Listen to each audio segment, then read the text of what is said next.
तो आज की वीडियो में हम बात करने वाले बजरंग मांगा के बारे में। अब आई नो मैं इस पर ऑलरेडी एक वीडियो बना चुका हूँ, लेकिन उस वीडियो में मैंने इक्लिप्स वाले इंसिडेंट तक कवर की थी ये मांगा। इसका रिव्यू दिया था और एक ही ओपिनियन निकला था वहाँ तक मांगा कवर करने के बाद कि ये मांगा काफ़ी ज़्यादा डार्क है। लेकिन उससे आगे ये पूरी मांगा पढ़ने के बाद एक और चीज़ आती है माइंड में, ये मांगा डार्क तो है ही, लेकिन उसी के साथ साथ काफ़ी ज़्यादा डिप्रेसिंग भी है। सही बता रहा हूँ, अगर तुमने ये पूरी वीडियो देख ली, भले ही तुम्हारी लाइफ कितनी बुरी क्यों ना हो, तुम्हें अपनी लाइफ गट्स की लाइफ के कंपैरिजन में काफ़ी सही लगने लगेगी। अब अगर सोच रहे हो क्यों, देन कीप वॉचिंग।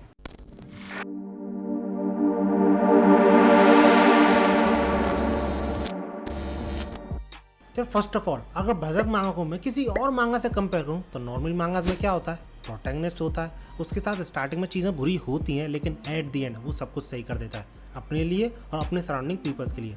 और एग्जैक्टली ऐसा ही मुझे बजरंग मांगा के लिए लग रहा था, लेकिन इस मांगा में होता क्या है, बिल्कुल इसका उल्टा। ये मांगा जितनी ज़्यादा आगे बढ़ती जा रही है उतनी ज़्यादा डार्क बनती जाती है, और अभी तक रिसेंट चैप्टर तक तो डार्क ही होती जा रही है ज़्यादा, स्पेशली अपने मेन प्रोटैगनिस्ट गट्स के लिए। और इसके पीछे के एक रीज़न नहीं है, कई सारे रीजंस हैं।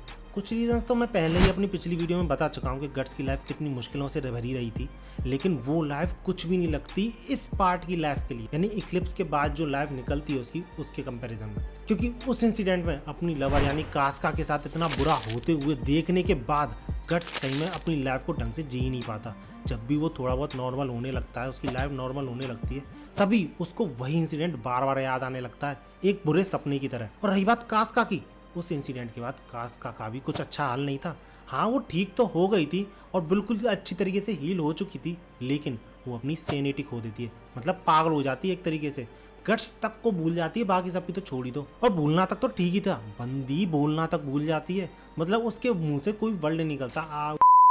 बच्चे जैसे आवाज़ें निकालते ना, वैसे ही कुछ आवाज़ें निकालती है। और अगर कोई और मांगा होती तो अपना मेन प्रोटैगनिस्ट संभाल के रखता है ऐसे और इम्प्रूव करने की कोशिश करता है इसकी हेल्थ को, मेंटल हेल्थ को। लेकिन इसमें कास्का गट्स से ही डरने लग जाती है, उसके पास जाने से भी डरती है, इसलिए गट्स भी कुछ नहीं कर सकता था। और यहाँ तक तो ठीक था, मुझे लग रहा था कि कास्का धीरे धीरे ठीक हो जाएगी, लेकिन इसी के बाद 2 और 3 वीक्स के बाद हमें चैप्टर में दिखाया जाता है कि कास्का एक बच्चे को जन्म देती है। और वो कोई नॉर्मल बच्चा नहीं था, मुझे तो लगा था गट्स का बच्चा निकलेगा, थोड़ा खुशी भरा माहौल आएगा यहाँ पर, लेकिन नहीं, वो बच्चा था ग्रिफिट का, यानी डीमन चाइल्ड था। और थोड़ी देर बाद वो चाइल्ड भी गायब हो जाता, पता नहीं कैसे। ये कैसे हो गया? और क्योंकि ये सारी चीज़ें 1-2 हफ्ते के अंदर ही हुई थी, तो सही में गट्स काफ़ी ज़्यादा डिप्रेस फील करने लगता है, बंदा काफ़ी ज़्यादा उदास हो जाता है, स्पेशली उस डीमन चाइल्ड को देखने के बाद, क्योंकि ऑब्वियसली वही इंसिडेंट की याद दिलाता है यार वो डीमन चाइल्ड उसे। और क्योंकि काफ़ी टाइम गुजरने के बाद भी कास्का गट्स को अपने पास तक नहीं आने देती है, और गट्स पास आता है तो भागने लगती है इधर उधर, तो गट्स समझ जाता है कि ये कोई सॉल्यूशन नहीं है, और इसलिए अपनी ही एक अलग जर्नी पर निकल जाता है ग्रिफिट को ढूंढने के लिए। अब ग्रिफिट अगर सोच रहे हो कौन है, तो मैंने अपनी पिछली वीडियो में ऐसा एक्सप्लेन कर रखा है, लेकिन ऊपर से तुम ये समझ सकते हो कि इस स्टोरी का मेन विलेन है ग्रिफिट, जो कि दोस्त रह चुका है कास्का और गट्स का। अब गट्स जाता तो है जर्नी पे, लेकिन उसे कुछ मिलता नहीं, क्योंकि यार ऑब्वियसली ग्रिफिट एक दूसरे डायमेंशन में था, तो उसको ढूंढ पाना वो भी अर्थ पर पॉसिबल ही नहीं था, जिस वजह से गट्स वापस आता है। लेकिन वापस आके वो क्या दिखता है कि कास्का अपनी जगह पे है ही नहीं, यानी जिस बंदे के साथ बैंड ऑफ हॉक्स के लास्ट मेंबर के साथ उसे वो छोड़ के गया था, वहां पर वो है ही नहीं, भाग चुकी है वहां से। और ये चीज गट्स को काफी ज्यादा डरा देती है, क्योंकि कास्का की कुछ ऐसी स्टेट थी इस पॉइंट ऑफ टाइम पे कि एक बच्चा भी उसे हार्म पहुंचा सकता था। और क्योंकि ऐसी ही सिचुएशन के लिए उस डीमन चाइल्ड ने समहाउ उसे वार्निंग दी थी, तो इसी वजह से गट्स और भी यार डर रहा था। लेकिन उसी डीमन चाइल्ड ने एक रास्ता भी बताया था कि कास्का कहाँ जा रही है, एंड उसी डीमन चाइल्ड की हिंट के थ्रू गट्स कुछ ही दिनों में कास्का को ना सिर्फ ढूंढता है बल्कि रेस्क्यू भी कर लेता है। अब अगर तुम सोच रहे हो रेस्क्यू किस चीज़ से करता है, तो भैया कास्का जहाँ पर मिलती है वहाँ पर उसका एग्जीक्यूशन होने वाला था। और शॉकिंग चीज़ पता है क्या है, जहाँ पर कास्का का एग्जीक्यूशन होने वाला था वहीं पे ग्रिफिट जो है अपना रिकार्नेशन करता है, यानी वो जो डीमन चाइल्ड था उसी के थ्रू समहाउ दूसरे डायमेंशन से अर्थ पे एंटर करता है, जो चीज़ गट्स को खुश भी करती है और काफ़ी ज़्यादा गुस्सा भी दिलाती है। गुस्सा तो तुम्हें पता ही है किस वजह से, उसी इंसिडेंट की वजह से, और खुश इसलिए करती है कि अब गट्स को इधर उधर भटकना नहीं पड़ेगा, क्योंकि ग्रिफिट भी अब अर्थ पर ही है। और अगर गट्स चाहता तो एक और जर्नी पर निकल सकता था ग्रिफिट को ढूंढकर उसके साथ फाइट करने के लिए, लेकिन वो ऐसा नहीं करता, क्योंकि उससे ज़्यादा उसे कास्का की चिंता थी, एंड डेट्स वाई गट्स दूसरी जर्नी पर निकल जाता है। कास्का को क्योर करने की जर्नी पे निकल जाता है, उसे ट्रीट करने की जर्नी पे निकल जाता है। क्योंकि अगर उसने ऐसा नहीं किया तो पहले जैसे कि अभी हुआ था, कास्का गुम गई थी, ऐसा फिर से हो सकता है। एंड इसी रीजन की वजह से गट्स इस बार अपनी जर्नी पे कास्का को भी लेके जाता है। लेकिन ये जर्नी काफी ज्यादा बुरी थी, स्पेशली गट्स के लिए, नॉट फिजिकली, मेंटली। क्योंकि कास्का, मैंने जैसे कि तुम्हें बताया, डरती थी गट्स से, जिस वजह से वो इधर उधर भागती थी। और इसी रीजन की वजह से गट्स को कास्का को रस्सी से बांध कर रखना पड़ रहा था। और ऐसा करके गट्स को कितना बुरा महसूस हो रहा होगा तुम्हें समझ ही सकते हो, अगर तुमने मांगा पढ़ी है तो। अब स्टार्टिंग में तो ये जर्नी काफी ज्यादा पेनफुल थी कास्का के गट्स को डिसलाइक करने की वजह से। लेकिन इवेंचुअली धीरे धीरे ये जर्नी ठीक होने लगती है, यानी पॉजिटिव वे में जाने लगती है। क्योंकि इस जर्नी के दौरान गट्स के साथ काफ़ी सारी पॉजिटिव चीज़ें होती हैं।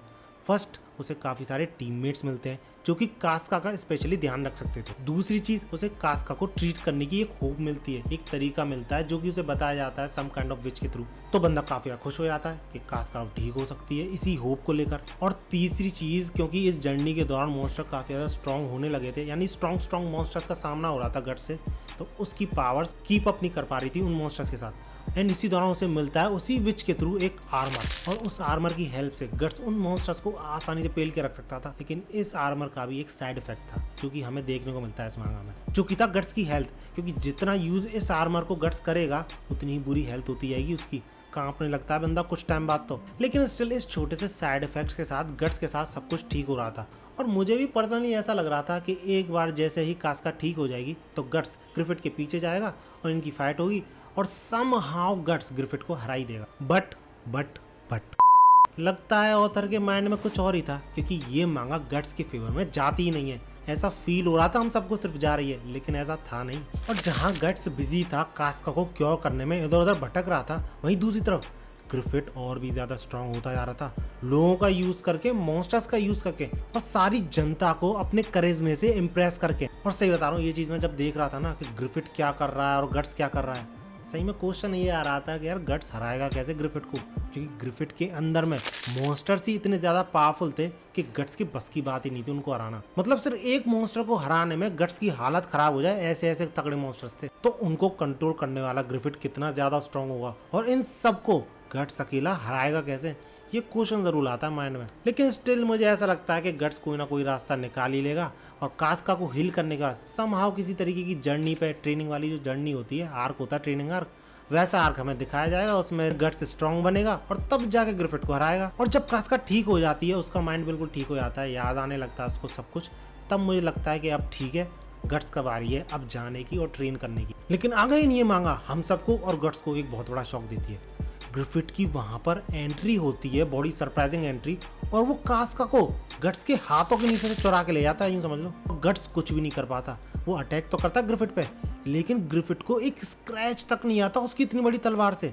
और ये चीज़ सही बता रहा हूँ, गट्स को पूरी तरह तोड़ देती है। क्योंकि बचपन से लेके आज तक सब लोगों ने भले उसे धोखा दिया या फिर उसका सपोर्ट किया, लेकिन एक जना था, या फिर बोलूँ एक चीज़ थी जिसने कि उसे कभी भी धोखा नहीं दिया, वो थी उसकी स्वॉर्ड। लेकिन आज ग्रिफिट के अगेंस्ट फाइट में उसने भी धोखा दे दिया गट्स को, कुछ भी नहीं कर पाया वो अपनी इतनी बड़ी स्वॉर्ड के साथ। और सही में यार, जैसा गट्स के साथ हो रहा था ना इस पॉइंट ऑफ टाइम पे, एग्जैक्टली सेम ऐसे ही लग रहा था कि गोजो के साथ जैसे कि उसके ऑथर ने किया है, वैसे ही गट्स के साथ इसका ऑथर कर रहा है। और ग्रिफिट के कास्का को वहां से ले जाने के बाद गट्स पूरी तरह होपलेस, बंदे के माइंड में कुछ प्लान नहीं था, कुछ होप नहीं थी कि क्या करे वो आगे।